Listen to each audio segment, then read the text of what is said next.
अब से कुछ देर पहले नेपाल में जेंजी यानी कि युवाओं की भीड़ सेना मुख्यालय के सामने पहुंच गई। मामला है नेपाल का अगला हेड चुनने का। अलग अलग नाम सामने आ रहे हैं, लेकिन ओली सरकार को उखाड़ फेंकने में एकजुट रहने वाला नेपाली युवा वर्ग नया नेता चुनने में बटा हुआ दिख रहा है। और इसी अलग अलग राय के चलते युवाओं के कई ऐसे गुट हैं जो अपनी अपनी बात मनवाने के लिए अब आर्मी चीफ पर दबाव डालने लगे हैं। नेपाल में फिलहाल कर्फ्यू लगा है, लेकिन सेना अभी तक शांत है, आर्मी चीफ भी मौन है। सबसे बड़ा सवाल यही है कि नेपाल में क्रांति तो हो गई, शांति हो पाएगी क्या? रिपोर्ट देखिए। क्या इस एक सड़क हादसे ने नेपाल में आग लगा दी? क्या सिर्फ एक एनजीओ और सिर्फ एक शख्स ने नेपाल की ओली सरकार पलटा दी? क्या नेपाल के नेताओं की कब्र उन्हीं की औलादों ने खोद डाली? नेपाल में क्या हुआ, कैसे हुआ? सिर्फ 2 दिन में पूरी सरकार घुटनों पर कैसे आ गई? इस गुत्थी का विश्लेषण अभी भी जारी है, लेकिन कुछ अहम कड़ियां अब जुड़ने लगी हैं। और इस गुत्थी की एक अहम कड़ी है यह सड़क हादसा जो 6 सितंबर को नेपाल के ललितपुर में हुआ। ये गाड़ी है नेपाल के एक मंत्री राम बहादुर मागर की, जिसने सड़क पार करने की कोशिश करती एक लड़की को टक्कर मार दी। 11 साल की ये लड़की टक्कर लगते ही सड़क पर गिर गई, लेकिन मंत्री राम बहादुर गाड़ी से उतरकर लड़की को अस्पताल पहुंचाने की बजाय गाड़ी मोड़कर आगे निकल गए।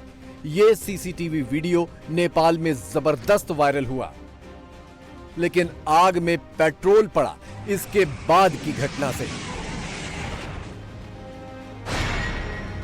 प्रधानमंत्री ओली ने इस घटना को छोटी सी बात कहकर टाल दिया था और मंत्री के ड्राइवर को 24 घंटे के अंदर ही रिहा कर दिया गया था। नेपाल में सरकार के खिलाफ गुस्सा काफी पहले से ही भड़क रहा था। प्रधानमंत्री के बयान ने नेपाल के आम लोगों को यह यकीन दिला दिया कि सत्ता और सिस्टम की सोच में उनकी जिंदगी की क्या कीमत है।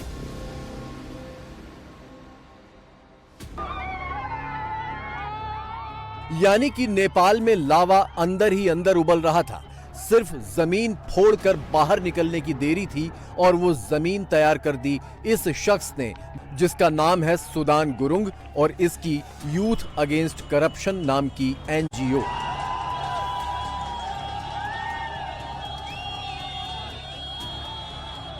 सुदान गुरुंग कौन है? ये शख्स 2 दिन के अंदर नेपाल में ज्वालामुखी विस्फोट करवाने में कैसे कामयाब हो गया, ये सब कुछ आपको विस्तार से बताएंगे, लेकिन पहले देखिए कि उसने किया क्या था।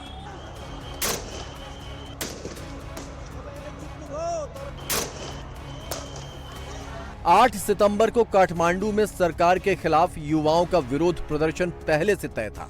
8 सितंबर की ही सुबह यूथ अगेंस्ट करप्शन के इंस्टाग्राम अकाउंट से यह मैसेज दिया गया, प्रोटेस्ट में बैग लेकर आइए, पानी की बोतल लाइए, छतरी लेकर आइए और फेस मास्क भी लेकर आइए। यूथ अगेंस्ट करप्शन नाम का यह अकाउंट सुदान गुरुंग का ही है। इंस्टाग्राम पर मैसेज डालने से पहले गुरुंग ने एक वीडियो मैसेज से भी युवाओं का 8 सितंबर के प्रोटेस्ट के लिए आह्वान किया था। अपने मैसेज में गुरुंग ने युवाओं को कहा कि अपनी यूनिफॉर्म में आओ, अपने स्कूल बैग लेकर आओ, अपनी किताबें लेकर आओ, पूरी तैयारी से आओ। This time it has to be bigger because now it's high time on a revolution नआइकन देश सुधार हुँदैन। It's a long fight, right? And please do not think कि एक दिनमा पूरा चेन्ज हो। We have to fight until change। जबसम्म परिवर्तन हुँदैन, जबसम्म चेन्ज हुँदैन, we have to keep fighting। We have to make them understand that we matter।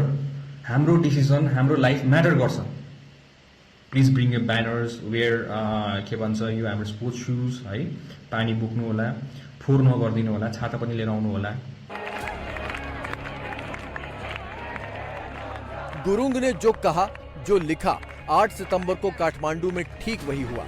युवा अपने बैग लेकर आए, स्कूल कॉलेज की यूनिफॉर्म में आए, किताबें भी लेकर आए, छतरियां भी लेकर आए, करप्शन के खिलाफ नारों वाले पोस्टर बैनर भी लाए और कुछ तो फेस मास्क भी लगाकर आए।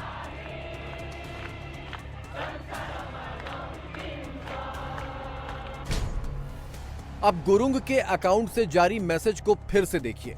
इस अकाउंट के सिर्फ 1123 सदस्य हैं। अब सवाल उठता है कि इतनी कम फॉलोइंग होने के बावजूद सुदान गुरुंग के मैसेज को अक्षरशः मानते हुए हजारों लोग काठमांडू में कैसे जमा हो गए। दरअसल सुदान गुरुंग का एक निजी इंस्टाग्राम अकाउंट भी है। यहाँ पर इसके फॉलोअर्स की तादाद 33,000 से ज्यादा है। लेकिन ये सारे लोग काठमांडू से तो नहीं हो सकते। अगर मान लें कि इसमें से 10-15 हजार फॉलोअर भी काठमांडू और आसपास की जगहों से थे, तब भी युवाओं की इतनी बड़ी भीड़ का गुरुंग की एक कॉल पर जुट जाना समझ से परे है। खून चाहिए हमको, सबको मारना, फांसी होना चाहिए, फांसी होना चाहिए सबको। नहीं पता है युवा की पावर इनको। हमारे बच्चों को जिस तरह इन्होंने गोली मार के गिराया है, मैंने खुद देखा है, इनको भी उसी तरह गोली मार देना चाहिए। एक नहीं 100 बुलेट से इनको मारना चाहिए। ये आक्रोश है, ये लिपू लेक में भी इस सब आएंगे। हम छोड़ने किसी को, हम अपनी सरकार को हमने नहीं छोड़ा है, हम किसी को भी नहीं छोड़ेंगे। ओली और उनकी सरकार के यूं चंद घंटों में जमींदोज हो जाने की कहानी दरअसल कुछ और भी है, जो बहुत पहले से पक रही थी और जिसका नाम है nepo kids.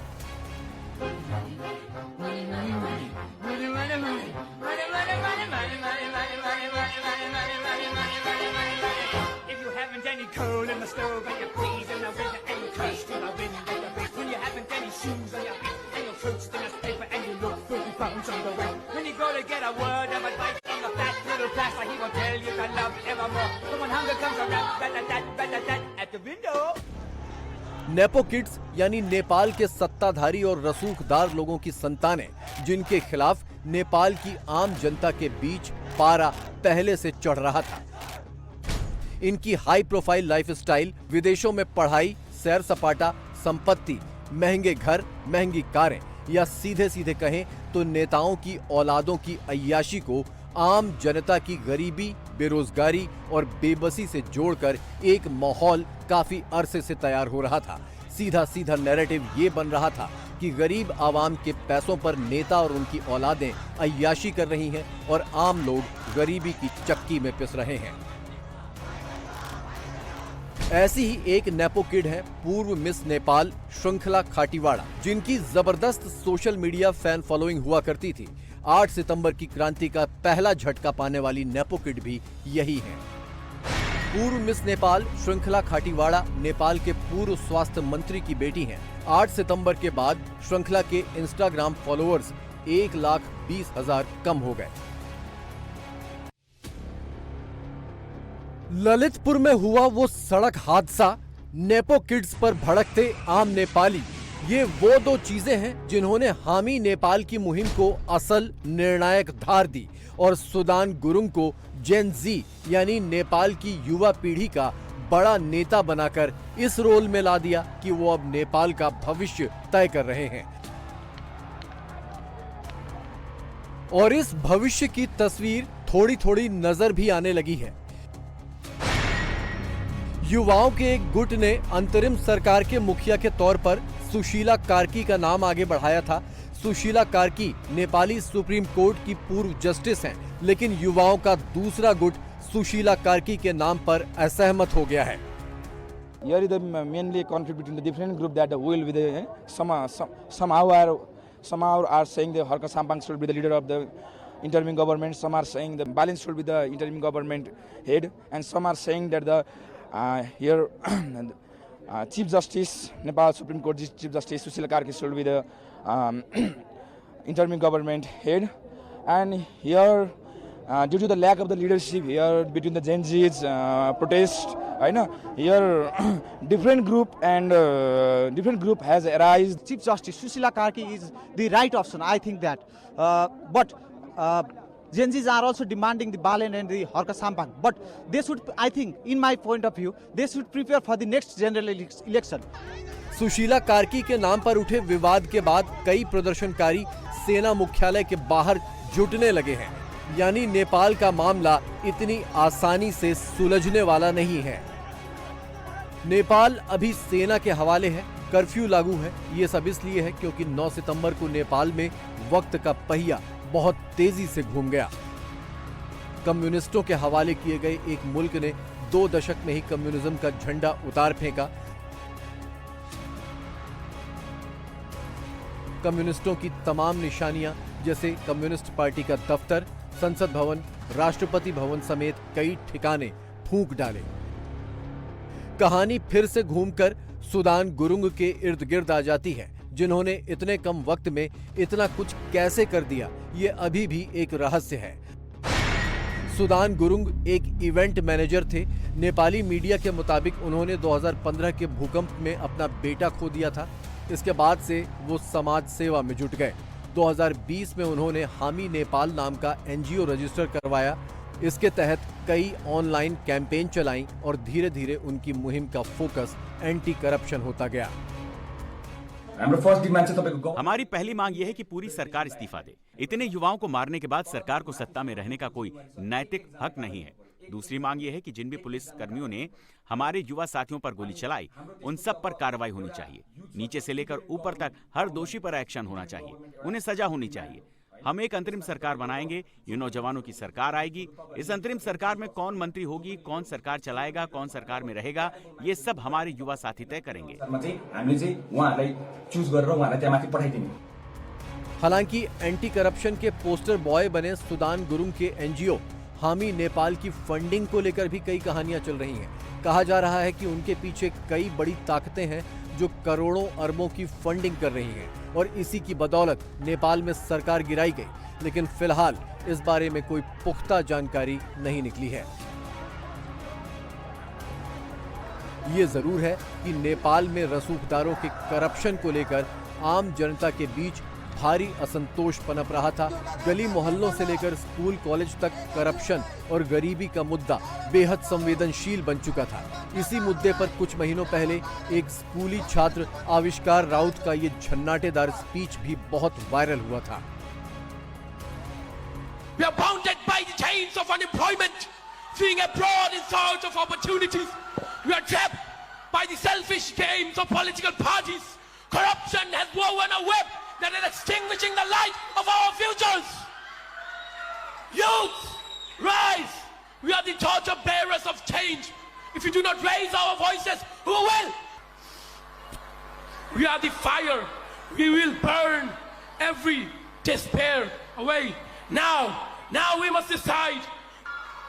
Nepal is ours, and its future is in our hands. Jai Yuva, Jai Nepal! गौर करने वाली बात यह है कि सुदान गुरुंग की कॉल पर 8 सितंबर को काठमांडू में युवाओं की जो भीड़ जुटी, उनमें ये बच्चा आविष्कार राउत भी शामिल था और वो भी गुरुंग की सलाह के मुताबिक अपनी यूनिफॉर्म में आया था और बैग किताबें साथ लेकर आया था।